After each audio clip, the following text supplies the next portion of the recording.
Hi, welcome to another edition of Mr. and MS.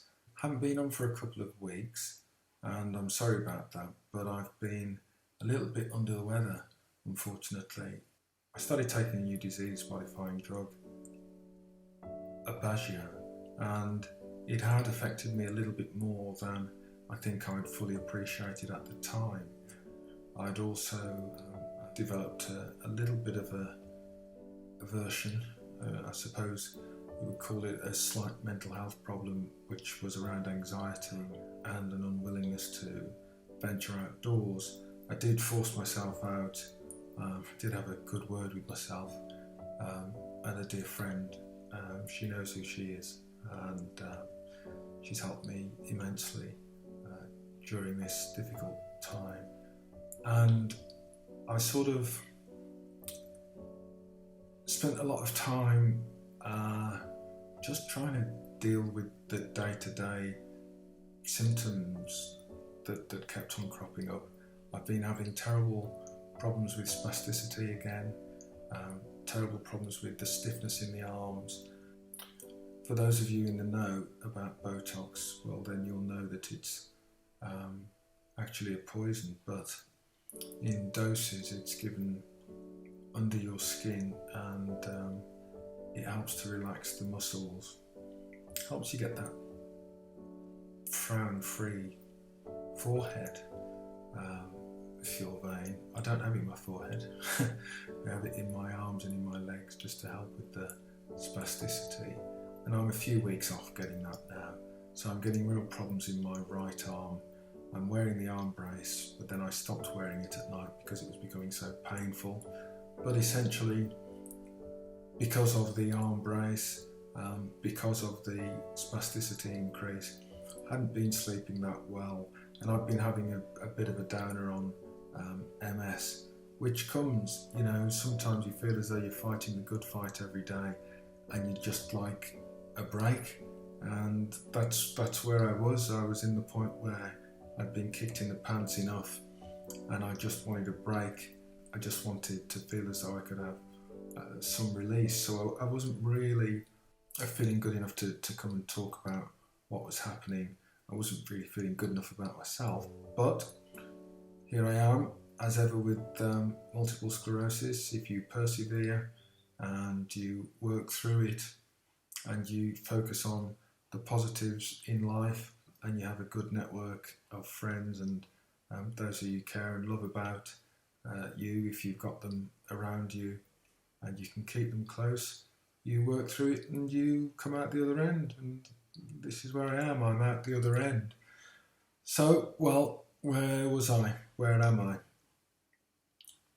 The weather has improved a bit, although I'm being told it's going to get very, very cold again next week, but the weather's helped insofar as to relieve some of the symptoms, because at least I've been able to get out and get a bit of fresh air, and that's helped immensely with the mood and with the anxiety, and it's helped me to become a little bit more balanced again.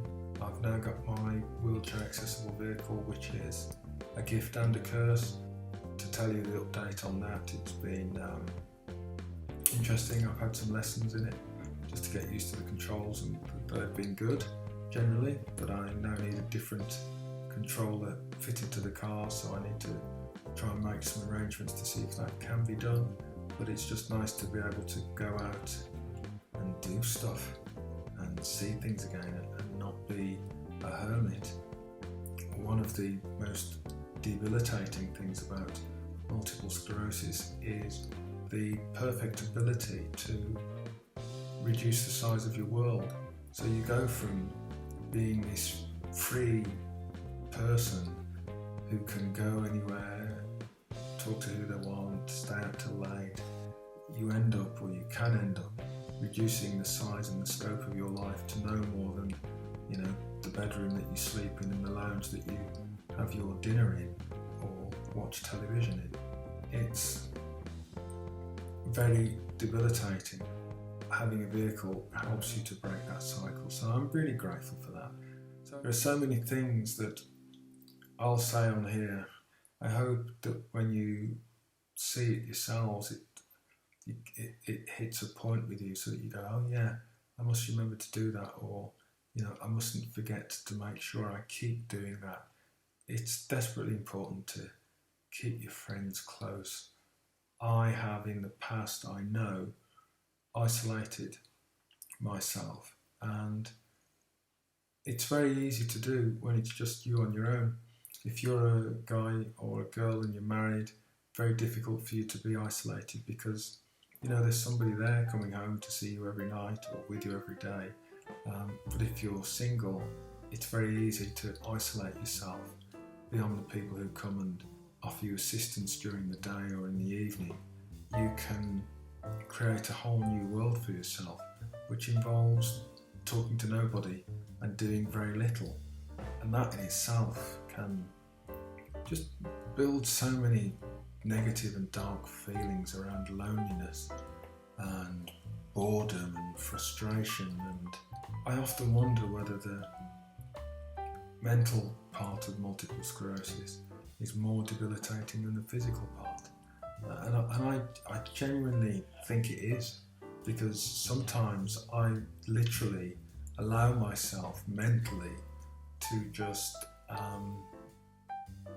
punish myself for things I've done, said, for things I haven't done, for things I haven't said, and it all revolves and comes back around to the games that multiple sclerosis, that being disabled, going from being completely able-bodied to not being able-bodied has on you, and the effect that can have on you. I listened to a programme a few weeks ago on the radio, which was, I think it was on BBC Scotland, and it was a phone-in about multiple sclerosis, and there was a woman who phoned in, and she said that she'd had MS for 30 years, her mother had it, and she was surprised at the amount of focus that there was given on disabled people with MS, and she'd had it for 30 years and she'd seen hardly any change in her life. Well, with the best will in the world, that isn't particularly newsworthy. I know if you've got MS and you're not having any serious change, well, that's great for you, and I wish you the very, very best of luck, and I hope that continues. Well, it doesn't work out like that for everybody, and to be fair, whatever condition you've got, doesn't matter if it's multiple sclerosis, doesn't matter if it's, a problem with mental health. If it doesn't affect your normal day-to-day life, then it's not really newsworthy. Therefore, people tend to not be that interested in it. They are only interested in things that they can look at and go, geez, I can see how that would affect somebody, how that would have a negative impact. And I was just a bit disappointed that BBC Scotland wasted so much time dealing with people who were just basically phoning up and whinging about people who had MS, who said it was having a massive impact on their life.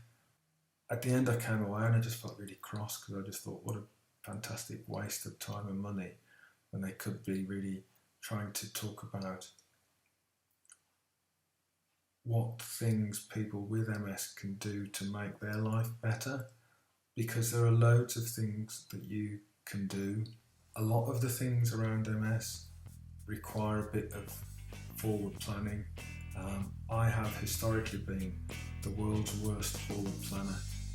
That's why this disease has often caught me on the hop, because I haven't taken steps to plan my life out and to think about how it might impact on me in the future. I was in a house that wasn't wheelchair accessible, and I stayed in that house when I shouldn't have. I moved into a bungalow that wasn't particularly accessible, but I could have saved myself a lot of effort if I'd have just planned ahead and thought a bit more ahead about the disease and what it might do. So all I would say to you is to just do a bit of future proofing of your life. I've said this in many of my other videos, you've got to start looking at the future, and you've got to think about what this condition could do to you.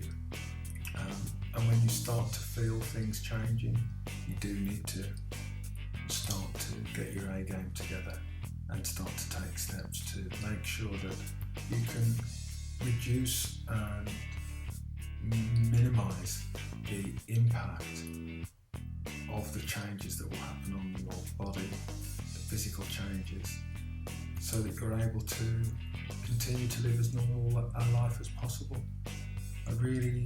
I want everybody to be able to live as normal a life as possible who've got this condition, because when you're diagnosed with multiple sclerosis, it's normally between the age of mid to late 20s and 40s. I know there are plenty of people who are diagnosed in their teens, plenty of people who are diagnosed in their 50s, but in general terms they say you're diagnosed between 30 and 45, there or thereabouts. I was slap bang in the middle of that, and it was at a time in my life where I was supposed to be planning for the future. I was supposed to put down firm roots, and it just threw everything up in the air. So it's very cruel when it hits you at that point, because up to that point, you're probably walking, working, living, loving, everything is going as it is supposed to go.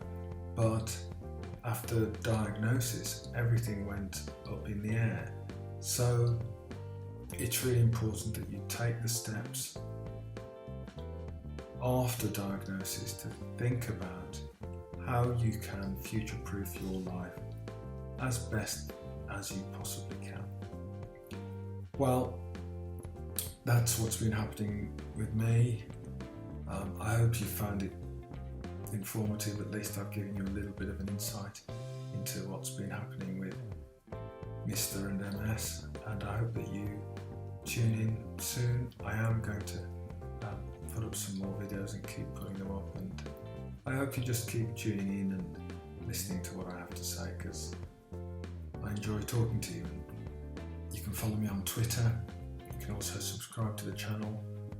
There's going to be a note to come up about that, and you can also check out some of my other videos.